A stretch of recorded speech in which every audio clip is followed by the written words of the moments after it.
Selamat sore Bapak Ibu Saudari. Kembali lagi di channel YouTube Fili Halim, vlog baca Alkitab setiap hari.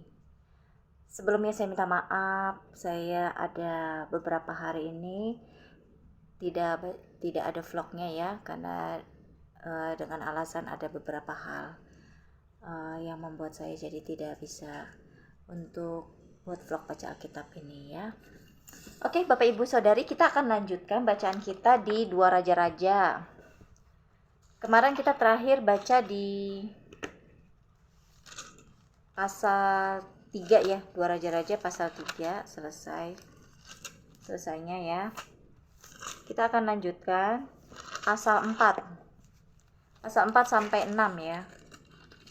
4, 5 dan 6. Ya. Sebelumnya kita akan berdoa dulu ya Bapak Ibu ya. Seperti biasa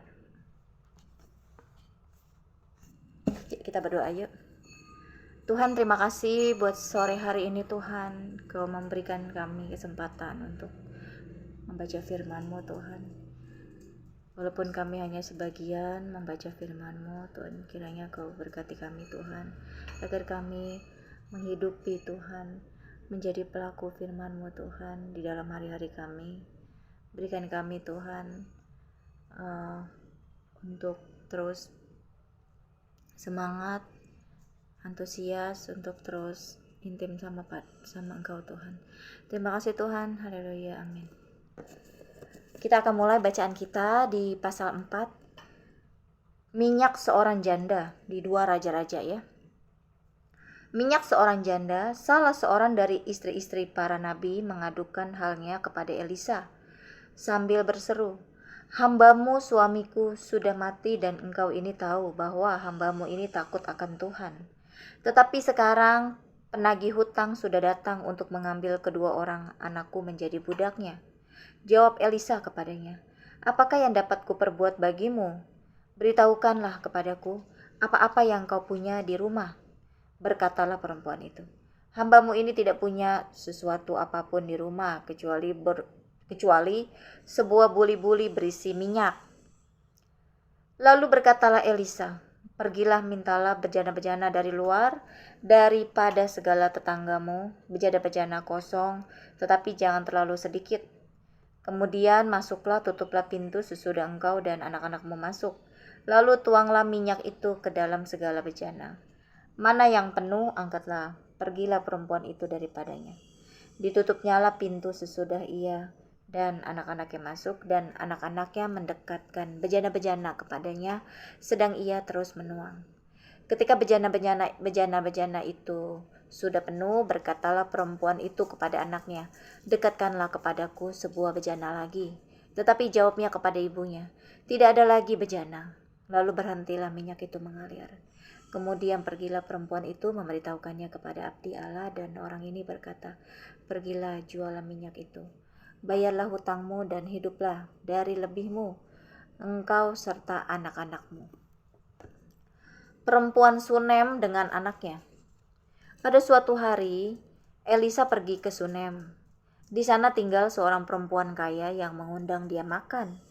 Dan seberapa kali ia dalam perjalanan, singgahlah ia ke sana untuk makan. Berkatalah perempuan itu kepada suaminya, "Sesungguhnya aku sudah tahu bahwa orang yang selalu datang kepada kita itu adalah abdi Allah yang kudus.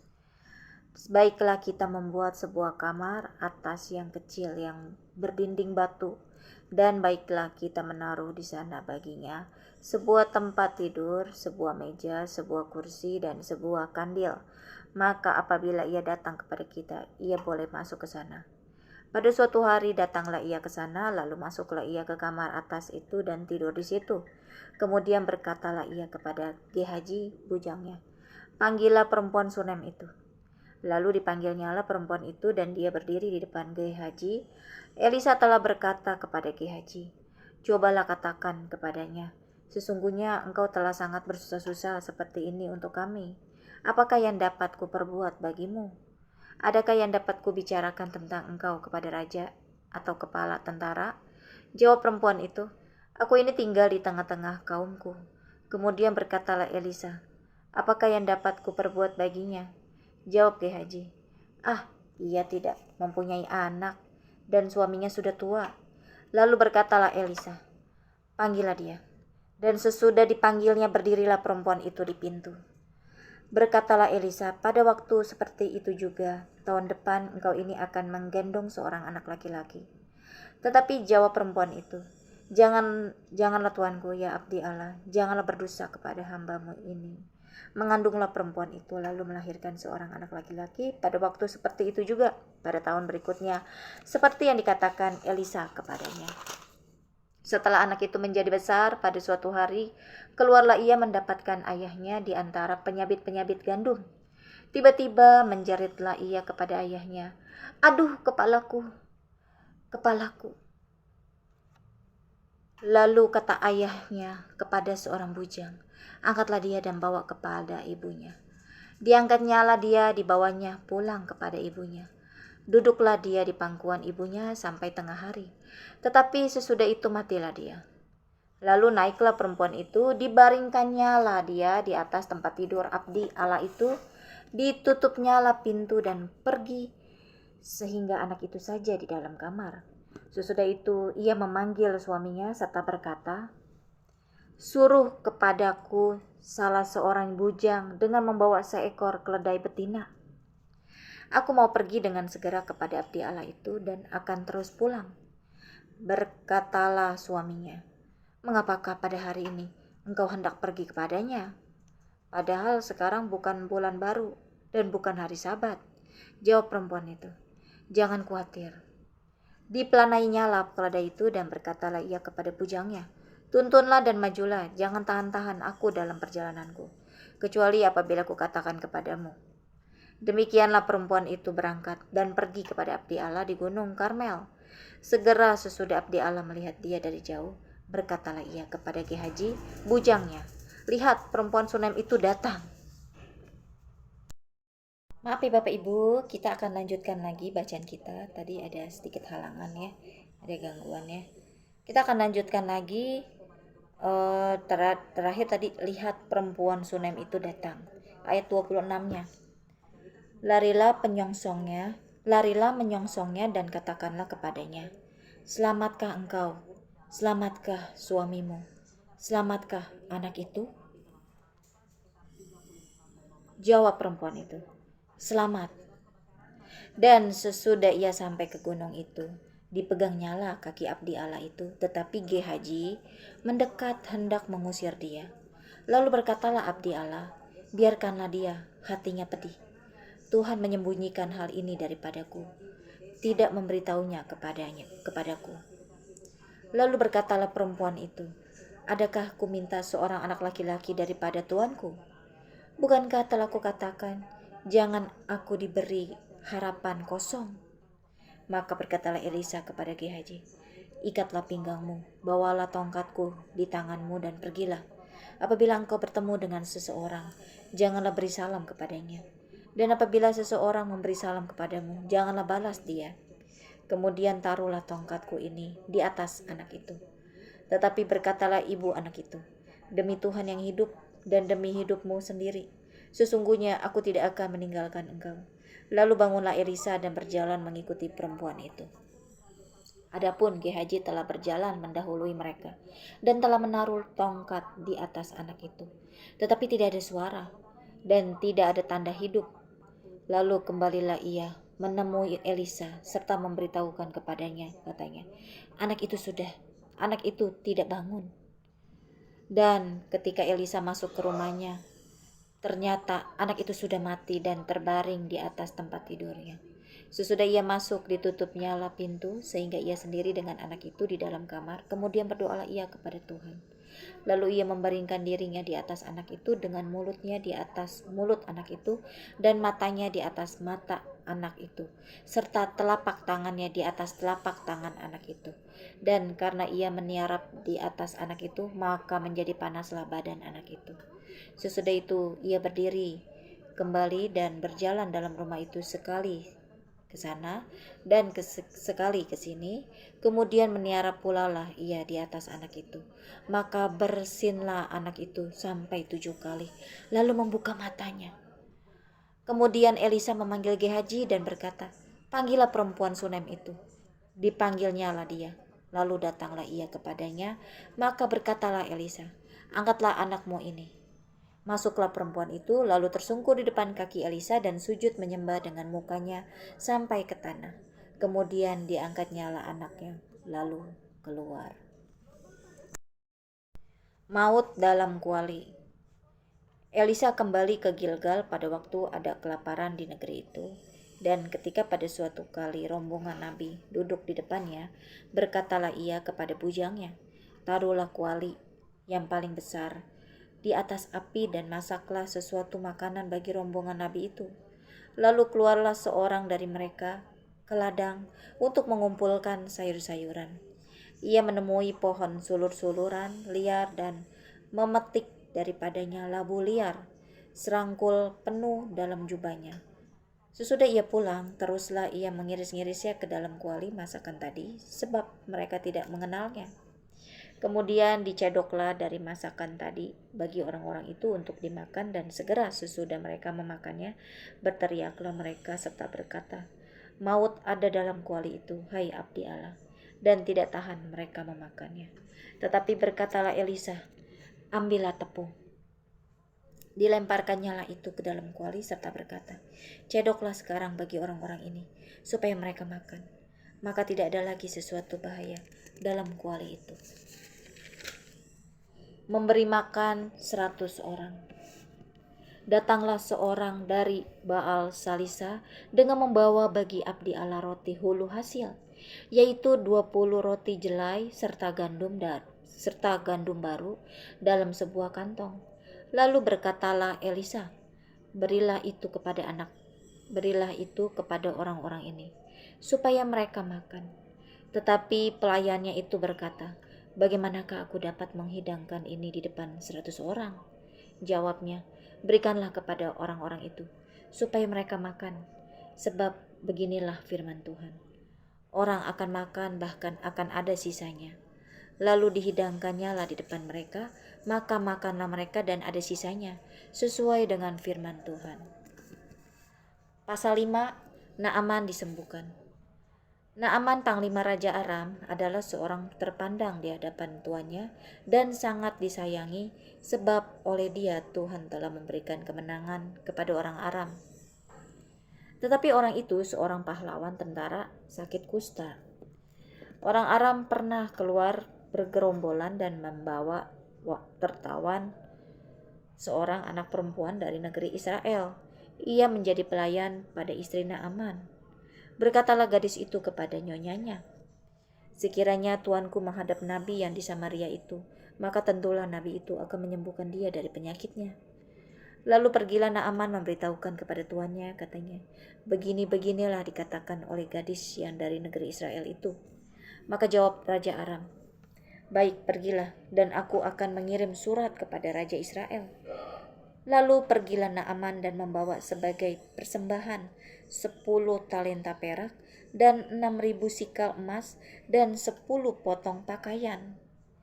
Ia menyampaikan surat itu kepada Raja Israel yang berbunyi, "Sesampainya surat ini kepadamu, maklumlah kiranya bahwa aku menyuruh kepadamu Naaman, pegawaiku, supaya engkau menyembuhkan dia dari penyakit kustanya." Segera sesudah Raja Israel membaca surat itu, dikoyakkannyalah pakaiannya, serta berkata, "Allahkah aku ini yang dapat mematikan dan menghidupkan, sehingga orang ini mengirim pesan kepadaku, supaya aku sembuhkan seorang dari penyakit kustanya? Tetapi sesungguhnya perhatikanlah dan lihatlah, ia mencari gara-gara terhadap aku." Segera sesudah didengar Elisa abdi Allah itu bahwa Raja Israel mengoyakkan pakaiannya, dikirimnyalah pesan kepada raja, bunyinya, "Mengapa engkau mengoyakkan pakaianmu? Biarlah ia datang kepadaku, supaya ia tahu bahwa ada seorang nabi di Israel." Kemudian datanglah Naaman dengan kudanya dan keretanya, lalu berhenti di depan pintu rumah Elisa. Elisa menyuruh seorang suruhan kepadanya mengatakan, "Pergilah mandi 7 kali dalam sungai Yordan." maka tubuhmu akan pulih kembali, sehingga engkau menjadi tahir.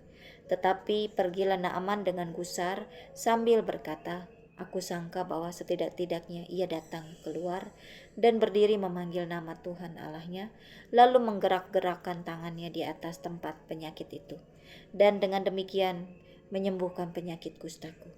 Bukankah Abana dan Parpar, sungai-sungai Damsyik, lebih baik dari segala sungai di Israel?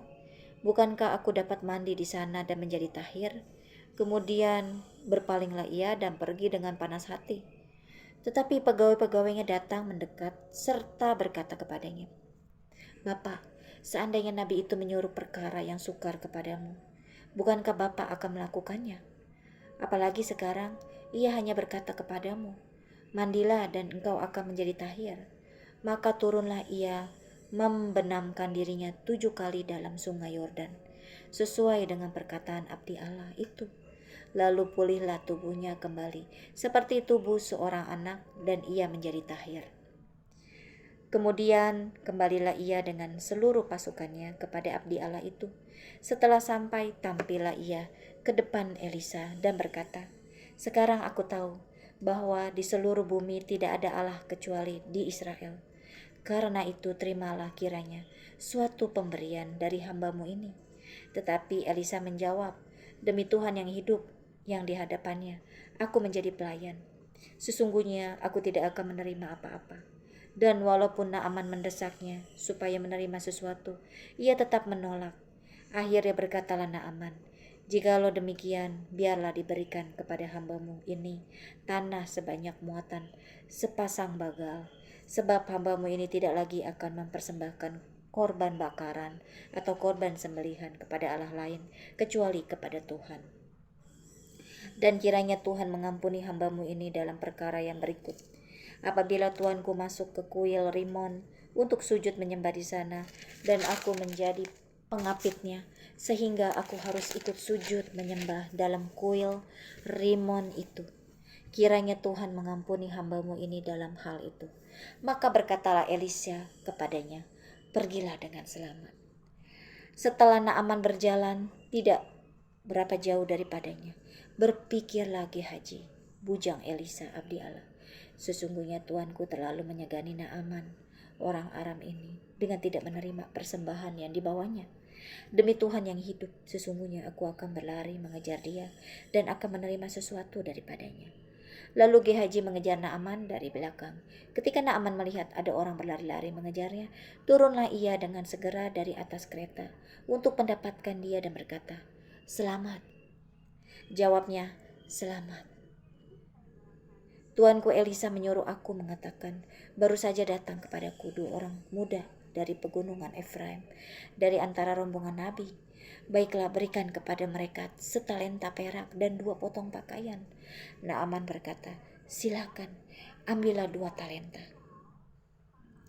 Naaman mendesak dia dan membungkus 2 talenta perak dalam 2 pundi-pundi dan 2 potong pakaian, lalu memberikannya kepada 2 bujangnya. Mereka ini mengangkut semuanya di depan Gehazi. Setelah mereka sampai ke bukit, disambutnya lah dari tangan mereka, disimpannya di rumah, dan disuruhnya kedua orang itu pergi. Maka pergilah mereka. Baru saja Gehazi masuk dan tampil ke depan tuannya, berkatalah Elisa kepadanya, dari mana Gehazi? Jawabnya, hambamu ini tidak pergi kemana-mana. Tetapi kata Elisa kepadanya, bukankah hatiku ikut pergi ketika orang itu turun dari atas keretanya mendapatkan engkau? Maka sekarang engkau telah menerima perak dan dengan itu dapat memperoleh kebun-kebun, kebun zaitun, kebun anggur, kambing domba, lembu sapi, budak laki-laki dan budak perempuan. Tetapi penyakit kusta Naaman akan melekat kepadamu dan kepada anak cucumu untuk selama-lamanya. Maka keluarlah Gehazi dari depannya dengan kena kusta putih seperti salju. Pasal 6, kapak timbul mengapung. Pada suatu hari berkatalah rombongan Nabi kepada Elisa, cobalah lihat, tempat tinggal kami di dekatmu ini adalah terlalu sesak bagi kami. Baiklah, kami pergi ke sungai Yordan dan masing-masing mengambil 1 balok dari sana, supaya kami membuat tempat tinggal untuk kami. Jawab Elisa, pergilah. Lalu berkatalah seorang, silakan ikutlah dengan hamba-hambamu ini. Jawabnya, baik, aku akan ikut. Maka ikutlah ia dengan mereka. Setelah mereka sampai di sungai Yordan, mereka pun menebang pohon-pohon. Dan terjadilah ketika seorang sedang menumbangkan sebatang pohon, jatuhlah mata kapaknya ke dalam air. Lalu berteriak-teriaklah ia, wahai tuanku, itu barang pinjaman. Tetapi berkatalah abdi Allah, kemana jatuhnya? Lalu orang itu menunjukkan tempat itu kepadanya. Kemudian Elisa memotong sepotong kayu, lalu dilemparkannya ke sana. Maka timbullah mata kapak itu dibuatnya. Lalu katanya, ambillah. Orang itu mengulurkan tangannya dan mengambilnya. Tindakan Elisa dalam peperangan melawan Aram. Raja negeri Aram sedang berperang melawan Israel. Ia berunding dengan pegawai-pegawainya lalu katanya, ke tempat ini dan itu haruslah kamu turun menghadang. Tetapi abdi Allah menyuruh orang kepada Raja Israel mengatakan, awas jangan lewat dari tempat itu, sebab orang Aram sudah turun menghadang ke sana. Sebab itu Raja Israel menyuruh orang-orang ke tempat yang disebutkan abdi Allah kepadanya. Demikianlah Elisa memperingatkan kepadanya, supaya berawas-awas di sana, bukan sekali, 2 kali saja. Lalu mengamuklah hati Raja Aram tentang hal itu. Maka dipanggilnyalah pegawai-pegawainya. Katanya kepada mereka, tidakkah dapat kamu memberitahukan kepadaku siapa dari kita memihak kepada Raja Israel? Tetapi berkatalah salah seorang pegawainya, tidak tuanku Raja, melainkan Elisa, nabi yang di Israel. Dialah yang memberitahukan kepada Raja Israel tentang perkataan yang diucapkan oleh tuanku di kamar tidurmu. Berkatalah Raja, pergilah melihat di mana dia, supaya aku menyuruh orang menangkap dia. Lalu diberitahukanlah kepadanya, dia ada di Dotan. Maka dikirimnyalah ke sana kuda serta kereta dan tentara yang besar. Sampailah mereka pada waktu malam, lalu mengepung kota itu. Ketika pelayan abdi Allah bangun pagi-pagi dan pergi keluar, maka tampaklah suatu tentara dengan kuda dan kereta ada di sekeliling kota itu. Lalu berkatalah bujangnya itu kepadanya. Lalu berkatalah bujangnya itu kepadanya, celaka tuanku, apakah yang akan kita perbuat? Jawabnya, jangan takut, sebab lebih banyak yang menyertai kita daripada yang menyertai mereka. Lalu berdoalah Elisa, ya Tuhan, bukalah kiranya matanya, supaya ia melihat. Maka Tuhan membuka mata bujang itu sehingga ia melihat, tampaklah gunung itu penuh dengan kuda dan kereta berapi sekeliling Elisa. Ketika orang-orang Aram itu turun mendatangi dia, berdoalah Elisa kepada Tuhan, butakanlah kiranya mata orang-orang ini. Maka dibutakannya lah mata mereka sesuai dengan doa Elisa. Kemudian berkatalah Elisa kepada mereka, bukan ini jalannya dan bukan ini kotanya. Ikutlah aku, maka aku akan mengantarkan kamu kepada orang yang kamu cari. Lalu diantarkannya mereka ke Samaria. Segera sesudah mereka sampai ke Samaria, berkatalah Elisa, ya Tuhan, bukalah mata orang-orang ini, supaya mereka melihat. Lalu Tuhan membuka mata mereka sehingga mereka melihat, dan heran, mereka ada di tengah-tengah Samaria. Lalu bertanyalah Raja Israel kepada Elisa, tatkala melihat mereka, kubunuhkah mereka Bapa? Tetapi jawabnya, jangan. Bisakah kau bunuh yang kau tawan dengan pedangmu dan dengan panahmu? Tetapi hidangkanlah makanan dan minuman di depan mereka, supaya mereka makan dan minum, lalu pulang kepada tuan mereka. Disediakannyalah bagi mereka jamuan yang besar, maka makan dan minumlah mereka. Sesudah itu dibiarkannyalah mereka pulang kepada tuan mereka. Sejak itu tidak ada lagi gerombolan-gerombolan Aram memasuki negeri Israel. Tindakan Elisa pada waktu Samaria dikepung. Hai Tako. Sesudah itu Ben-Hadad Raja Aram menghimpunkan seluruh tentaranya, lalu maju mengepung Samaria. Maka terjadilah kelaparan hebat di Samaria selama mereka mengepungnya. Sehingga sebuah kepala keledai berharga 80 sikal perak dan 1/4 kap tahi merpati berharga 5 sikal perak. Suatu kali ketika Raja Israel berjalan di atas tembok, datanglah seorang perempuan mengadukan halnya kepada raja sambil berseru, "Tolonglah ya Tuanku Raja." Jawabnya, "Jika Tuhan tidak menolong engkau, dengan apakah aku dapat menolong engkau? Dengan hasil pengirikankah atau hasil pemerasan anggur?" Kemudian bertanyalah raja kepadanya, "Ada apa?" Jawab perempuan itu, "Perempuan ini berkata kepadaku, 'Berilah anakmu laki-laki, supaya kita makan dia, dan hari ini, supaya kita makan dia pada hari ini, dan besok akan kita makan anakku laki-laki.' Jadi kami memasak anakku dan memakan dia. Tetapi ketika aku berkata kepadanya pada hari berikutnya, 'Berilah anakmu supaya kita makan dia,' maka perempuan ini menyembunyikan anaknya. Tatkala raja mendengar perkataan perempuan itu, dikoyakkanlah pakaiannya. Dan sedang ia berjalan di atas tembok, kelihatanlah kepada orang banyak bahwa ia memakai kain kabung pada kulit tubuhnya. Lalu berkatalah raja, 'Beginilah kiranya Allah menghukum aku, bahkan lebih daripada itu, jika masih tinggal kepada Elisa bin Safat di atas tubuhnya pada hari ini. Adapun Elisa duduk-duduk di rumahnya, dan para tua-tua duduk bersama-sama dia. Raja menyuruh seorang berjalan mendahuluinya. Tetapi sebelum suruhan itu sampai kepada Elisa, Elisa sudah berkata kepada para tua-tua itu, 'Tahukah kamu bahwa si pembunuh itu menyuruh orang untuk memenggal kepalaku? Awas-awaslah apabila suruhan itu datang. Segeralah tutup pintu dan tahanlah dia, supaya orang itu jangan masuk. Bukankah sudah kedengaran bunyi langkah tuannya di belakangnya?' Selagi ia berbicara dengan mereka, datanglah raja mendapatkan dia. Berkatalah raja kepadanya, 'Sesungguhnya malapetaka ini adalah daripada Tuhan. Mengapakah aku berharap kepada Tuhan lagi?'" Kita akan lanjut di pasal 7 ya Bapak Ibu ya. Ternyata ini ada sambungannya ya. Lalu berkatalah Elisa, "Dengarlah firman Tuhan. Beginilah firman Tuhan. Besok kira-kira waktu ini sesukat tepung yang terbaik akan berharga sesikal, dan dua sukat jelai akan berharga sesikal di pintu gerbang Samaria."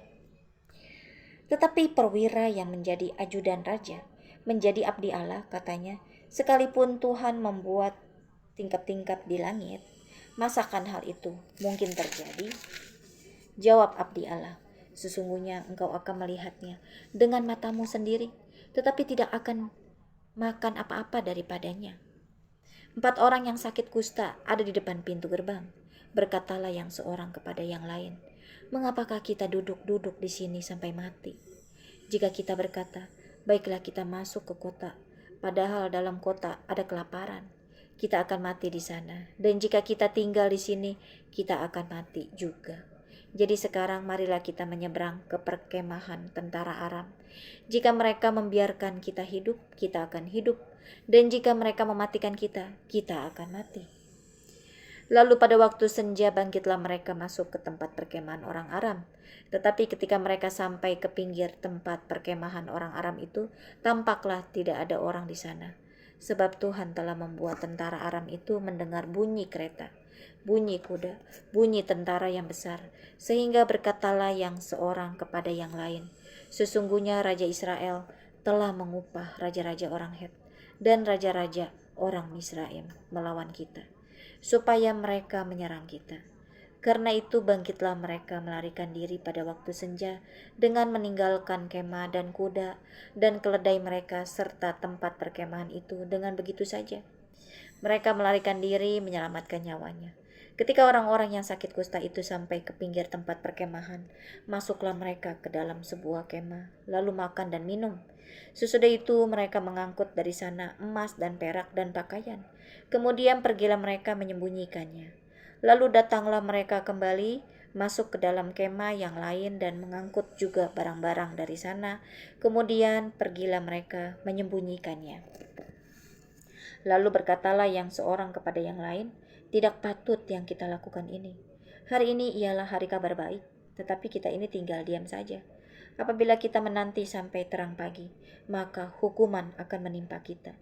Jadi sekarang marilah kita pergi menghadap untuk memberitahukan hal itu ke istana raja.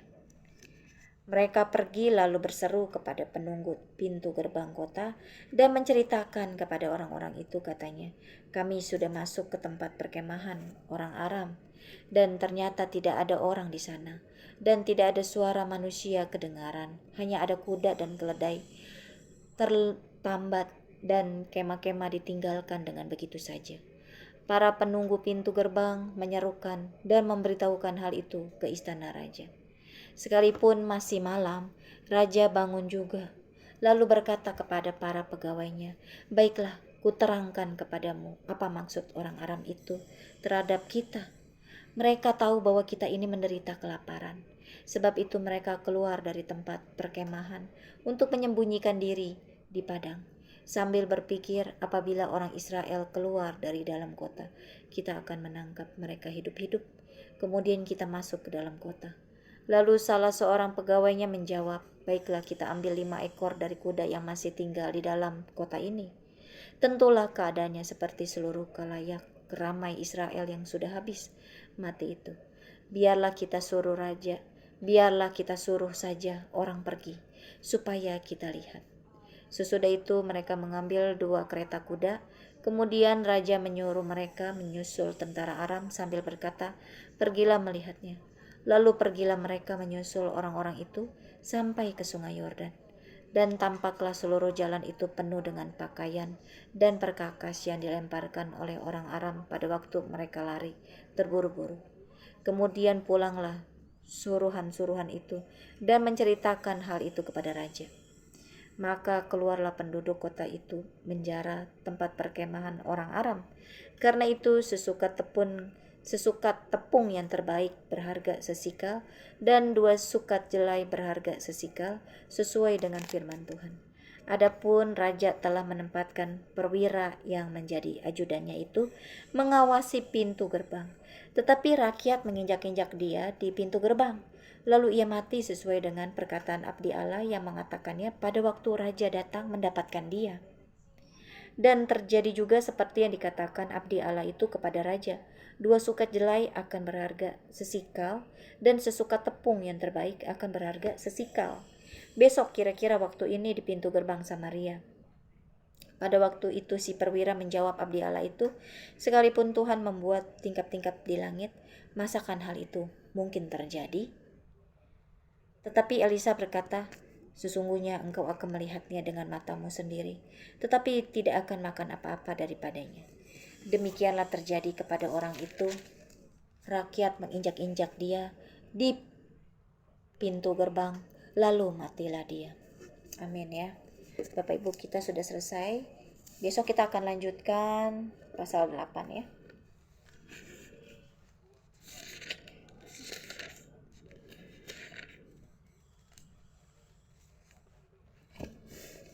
Kita akan tutup dalam doa ya Bapak Ibu. Tuhan, kami sudah selesai membaca firman-Mu Tuhan. Tuhan Yesus, biarlah Tuhan kami mau belajar agar kami tidak seperti pribadi GHJ Tuhan di firman Tuhan ini Tuhan. Di 2 raja-raja ini. Agar kami tidak menjadi pribadi yang seperti GHJ yang berbohong kepada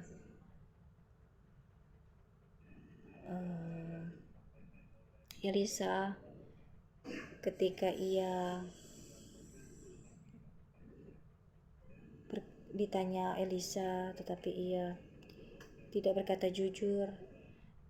Tuhan Yesus, biarlah kami Tuhan, berikan kami hikmat Tuhan, dan juga biarlah kami memiliki roh takut padamu, dan kami mengerti Tuhan mana yang seharusnya kami lakukan dan mana yang tidak. Terima kasih Tuhan, dan ampunilah setiap kami Tuhan, apabila kami ada dosa atau masih terikat dalam dosa, atau kami sedang lagi mau melakukan dosa. Terima kasih Tuhan, haleluya, amin.